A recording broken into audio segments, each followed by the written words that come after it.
Joining us now is Archbishop Allen Vigneron of Detroit. It's great to be able to check in with you and talk about the Archdiocese. And maybe if you could talk to us a little bit about some of the things that are going on and some of the initiatives that you're currently working on. Well, the most exciting thing we have is a 3-year initiative for the new evangelization. So we're right in the middle of a year of prayer for the new Pentecost. Then we're going to have a year that's basically about formation, education, for people to learn about the new evangelization and to see what they might contribute to it. And then we're going to have a year that's about a synod where we gather all of this together, we discern how to put it in an organic whole and how we're going to go forward. And the aim here is to change the culture of our diocese. And I'm sure that starts at the family level too, and I know the church has been involved with just the recent synod and also World Family meeting coming up in Philadelphia. Maybe talk about that and how the importance of a strong Catholic family center is important to evangelization and the new evangelization. Yeah. Well, one of my auxiliary bishops, Bishop Mike Burns, has been using this way of talking about it. If we're going to make the church, the family, the domestic church, we have to make the family an evangelizing domestic church. And I think that is about the good news.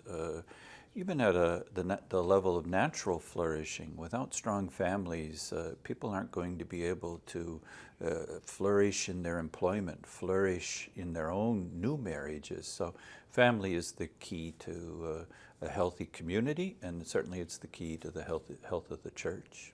As we look through the world too, in terms of families, and unfortunately in places like the Middle East where Christian families are getting uprooted and moved, and talk about the importance of what people can do here, and whether it be prayers, whether it be sending some help for all the refugees too, but just to keep that on the limelight so people don't forget that there are actually Christians suffering around the world.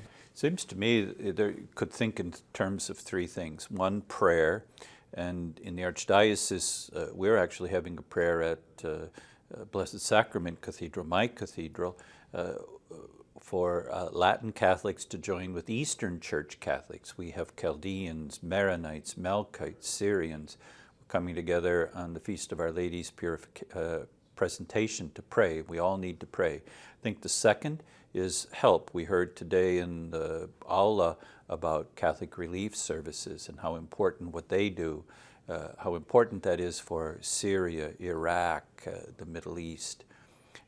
And then I think the third thing is political. We're all voters. We all have a responsibility to act politically, to urge the government to do everything possible to protect religious freedom. Not just the freedom of Christians, of course, but the freedom of everybody in these places of conflict. You talked a little bit about the family as well, and I know education and Catholic education is important, and coming up in January, where the Catholic Schools Week is always a big important part of Catholic education around the country here in the many dioceses and archdioceses. But if you could speak on that too, and the importance of a Catholic education and supporting that. I'm convinced that we have to go back to the ground level again and understand and reappropriate again how important our schools are for evangelization, for helping a young Catholic boy or girl develop a sense of himself, herself as a missionary disciple. And so Catholic identity isn't simply about having a religion class, but in that experience where a young person prepares for life, to do it with that preparation always suffused with the sense that I have a vocation from God. I have to learn to read and write.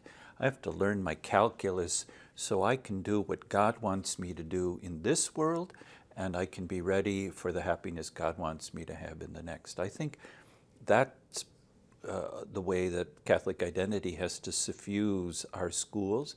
And I think when we're doing that, and we are doing it, then it makes all the sense in the world to get as many resources as we can so that any parent who wants one of their children in these schools, our schools, for the sake of the gospel, that we can do it. It's an apostolate. It's a missionary effort, and we need to look at it that way. Well, we thank you, Archbishop, for being with us and talking with us and sharing some of the things that are going on in the Detroit Archdiocese. Thank you so much. You're very welcome, Kevin. Thanks.